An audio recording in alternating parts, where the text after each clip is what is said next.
Inside Track is a series of podcasts presented by movers and shakers in the world of cryptocurrency.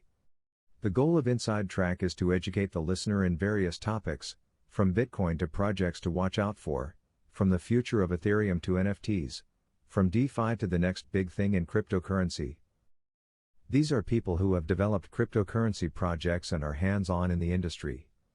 They are the best people to learn from. So without further ado, let's jump straight in. Today's episode is presented by Bryan, Network Steward of ICHI. ICHI is a community that has enabled many other projects to govern their own in-house stablecoins, including the likes of Filecoin and Chainlink. Stablecoins are a hot topic in cryptocurrency. Bryan talks about how stablecoins work, regulation, the players including Facebook and of course Tether. He also discusses his own project and why he thinks ICHI is an interesting investment opportunity in its own right. Over to Bryan. Can you give us a little background on ICHI? To think about the reason for ICHI, like why crypto projects need their own stablecoin, you have to get back to the vision of crypto, which is a peer-to-peer electronic cash system. This hasn't happened yet. Instead, you simply hold on to Bitcoin and these other scarce assets. You hodl them, but you don't use them as cash. To realize Satoshi's vision, we need two things. One, we need to develop a medium of exchange, as economists call it, which is the ability to use cash in normal business to pay people, to receive it, and to rely upon its value. We need something like that for each cryptocurrency community, and that asset needs to be able to hodl their store of value. In other words, that stablecoin needs to be backed by Bitcoin for the Bitcoin community. It needs to be backed by ETH for the Ethereum community, etc. Now, to fix that, to solve it, ICHI has a novel protocol. It takes in a specific community's scarce asset plus an existing regulated fiat-backed stablecoin, and you pay those two assets in exactly $1 in a mix of those two assets for every ICHI stablecoin. But when you're done with it and you want $1 back, you can just get one USDC or one USDT. You can go ahead and just get a stablecoin that you can take to the entity who issued it to get $1 in your bank account. So this novel design accomplishes all the problems that we needed to solve to realize Satoshi's vision. We notice you have provided stablecoins for some big projects, Filecoin being one. Can you explain why someone like Filecoin would use a stablecoin? Partnered with many big projects, starting with Filecoin, then the 1inch network. Also, there's a proposal that's being passed as we speak in the Gitcoin community. And I would group these projects into three major categories.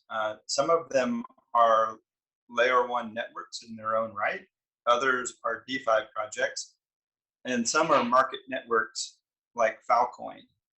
The value of having your own stablecoin varies by type of project, but in the case of Filecoin, it's probably the easiest to understand.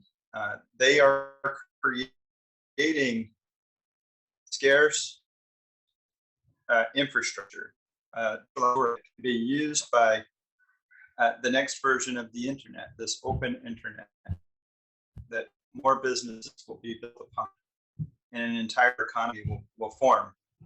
And OneFile is the ideal way to transact, to pay for things in that economy, because it will drive scarcity of the Filecoin governance token, FIL. So basically, as those businesses grow on their infrastructure, FIL will become more and more scarce and enable Filecoin to pay for better discounts and incentives to further grow their economy. So again, market networks like that instantly understand ICHI's value, and we expect to have a lot more launch in the coming weeks. Can you explain how your native currency fits in, and how does it create value? Yeah, so the ICHI token itself governs the oracles, the investment strategies, and the factory contract that other projects can use to create their own. We call it decentralized monetary authority that includes their own stablecoin. So the assets of the stablecoin, as well as the stablecoin itself, are all governed by this other project. But ICHI, ways of creating for their treasury, ways to provide a better price estimate for crypto. These projects can just take advantage of these services offered by the ICHI system, governed by the ICHI token, to grow their economy. Who is your competition in this space, and how do you compare? The competition for all of crypto is the status quo, that people will continue to simply use the financial system that they were born into, based on their area of the world in which they were born. We think people should have much more freedom in how they save, spend, and otherwise use money. So that is the competition, but you can obviously zero in, as lots of projects are trying to solve that problem. In our space, there are a number of other stablecoin projects. Some are backed by algorithms, some are backed by debt instruments, some are backed by corporations or other entities. In the case of ICHI, it is the only one that enables a community to govern a stablecoin and back it by their own asset. There is no other project like that in the space. I'm not sure it would have even been possible to build more than a year ago, but it is the future. Please, can you explain how stablecoins work for the layman? Yeah, so they, like many things, they have different mechanisms. Some work well, some don't work well, but to decide whether something's working well or not, you need to know what it's supposed to do. A stablecoin is supposed to remain at exactly $1 of value by definition. Now, you could choose €1 of value, but let's just use $1 as the example. The only model that has worked at scale is enabling a stablecoin that is minted for exactly $1 of value and redeemed for exactly $1 of value. Because when you do those two things, arbitrage agents are able to keep the price at exactly $1. So these projects that promise to mint scarce crypto that then you have to sell upon redemption don't generally work. Projects that rely on debt markets to produce the stablecoin don't generally work. Things that do work are USDC and USDT, but they have that trade-off in that you are really just putting money in a new bank account. And instead of creating decentralized finance or peer-to-peer cash, you are just purchasing cash issued by a bank. So ICHI is the only stablecoin model that actually does work if the goal is to enable peer-to-peer cash and price stability. Where do you see your project in 1 year and 5 years' time? So right now we have completed a 5-month-long proof of concept on Ethereum that ended 3 weeks ago. And the 3 weeks since that completion, in the launch of version 2, we have launched a stablecoin for a new project every week. We don't expect that pace to slow down. If anything, it should accelerate. So as every project gets their own stablecoin, we'll work with those projects to grow its use in their individual economies.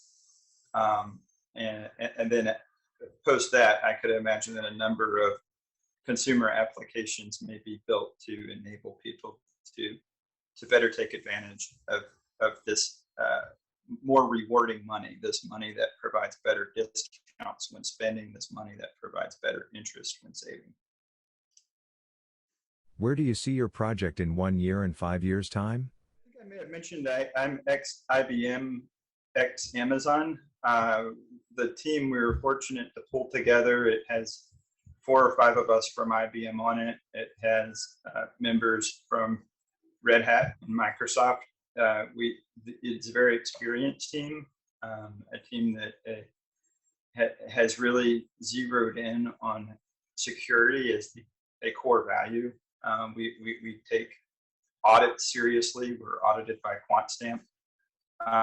And I would say it's just a very professional team. So it's been great working with everybody as we've grown ICHI to this point. In terms of stablecoins in general, what do you think of all the shenanigans at Tether? And how do you see that playing out? I'm not an expert what they do or on their business, but I will share the values of ICHI, and that's that people should be able to mint and redeem a stablecoin on their own without trusting anyone else. And they should be able to see what assets are backing those stablecoins at all time. So that's what we focus on here at ICHI. What do you think is the most trustworthy, or maybe a better word, reliable stablecoin on the market for investors?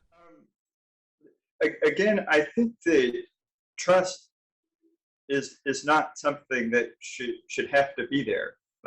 People need to be able to have full control over their money instead of trusting other people. That's the entire point. So with ICHI, we give each crypto community the ability to create and control their own stablecoin. We're not asking them to trust another project. In terms of government regulation, what do you think is the future of the stablecoin? I don't know what will happen with regulation. I think that regulators, they have a decision to make. It's a decision that's not that different than the decision they had to make when things like VoIP were happening and telephone companies had invested billions, if not trillions of dollars in phone lines. Were they going to allow the telephone company to sit in the middle to charge you based on how far you're calling, based on who you're calling at all times? Would they force people to buy a service like the Zoom call we're using through the existing telcos? Or would they enable the internet to disrupt those and enable people to communicate peer-to-peer, to send emails, to make phone calls or voice calls like this over the internet? So I'm optimistic that as long as we can continue to protect the consumer in the right ways, that they'll let market competition decide what should win out. Have you any opinions on Facebook's forthcoming stablecoin? When do you see this launching in the US? And is this a threat to other stablecoins, or even Bitcoin? The stablecoins like Facebook's, they can all be lumped together, right? It is still a stablecoin that was issued by somebody else. It's not one that is governed by your community, whatever that may be, and therefore it's not really your money. So you may choose to deposit with Facebook or not, but just recognize that they are taking from your community's economy. And ICHI is just designed to enable your community to have their own stable coin. So rather than competing with those, we're just giving people a new option to enable it in-house. Is there anything else you would like to tell us about your platform that could be of interest to our listeners? I think that the most exciting thing is to follow our proposals in the community. There are many new partnerships coming up. This message has resonated with cryptocurrency projects across the space. I think people are realizing that it really didn't make sense to separate the core features of money into different communities. And as those stable coins launch, you get a chance to see what some of the most forward-thinking projects in the space believe about their future and about what their network is for. So if you're passionate about cryptocurrency and you're wondering where the space is heading, if nothing else, it's just going to be fun to watch those announcements come through and learn what leaders in the space think about it. How can listeners find out more about your project? Visit our website. It's www.ichi.org. Yeah, ichi is the Japanese word for one. It's spelled ICHI. Again, that's like one, like pay me a $1 or give me $1. And our white papers are available at the ICHI website. And there's also a link to join our Telegram community and to follow us on Twitter. What are your thoughts on the market turmoil at the moment? I think that we probably got a little bit over exuberant in the first part of this year. It seems like things are more rational now, but who can predict the future in crypto? I mean, every month is a surprise. Any wise words for the nervous investor on what's going on in the market at the moment? Well, I would say that stablecoins aren't designed to go up and down with the market. There's still plenty of risk, but at least just market cycles, those should be eliminated. So instead, maybe consider diversifying a bit. But be careful about which ones you diversify into, because some of them require that you sell off all of your crypto, and who wants that? Earlier on in the year, there was a lot of talk about NFTs. What do you think the next big thing in crypto will be? So, yeah, I do agree that I think that it's time to think a little bit past the yield farming games, the just digital art. For this space to really accelerate, we need to do real business with crypto. Real business includes property, commercial agreements, developing and selling things that have costs, not just a transaction fee. And so I think that projects like ICHI can help fulfill that reality, and that we will get to the point that commerce conducted on the internet is done in cryptocurrency. What are your favorite cryptocurrencies outside of your own? I'm a big fan of the Flow blockchain. I've been an advisor of theirs. They've been great to work with. They're a lot of fun. Solana is another partner of ours. We're going to be building closely with them. They have an incredible vision for the financial system rebuilt on top of Solana. So check those out if you haven't already. They're probably household names, but some of the ones I'm following. Time for that question we ask all our guests. If you had $1,000, which cryptocurrencies would you buy right now? Sure. Well, thank you for asking. Obviously, this is not financial advice, but for fun and games, I'll share what I think. I think that you have to keep some in. If you're saying I'm going to take this $1,000 and I'm just going to put it in cryptocurrency, you need to have some Bitcoin. I'd probably keep some Ethereum. I would look into some promising projects like ICHI and check out the Ethereum competitors. So I just spread it around. Thank you, Bryan, for your valuable insight. Please subscribe to hear more podcasts in the Inside Track series and our weekly show Moonshot Monday. Essential Crypto is downloadable on Apple Podcasts, iTunes, Spotify, and Google Play. In closing, we would just like to remind you that this podcast does not represent financial advice or a recommendation to buy. Remember that investing in cryptocurrencies are high risk and you could lose 100% of your investment. One final note in closing. We do not pay anyone to appear on our show or receive a fee for producing or hosting guests. Thank you for your time, and we hope you enjoyed this video. Don't forget to visit our website at www.cryptoquestion.tech or follow us on Twitter or Instagram at CryptoImpartial.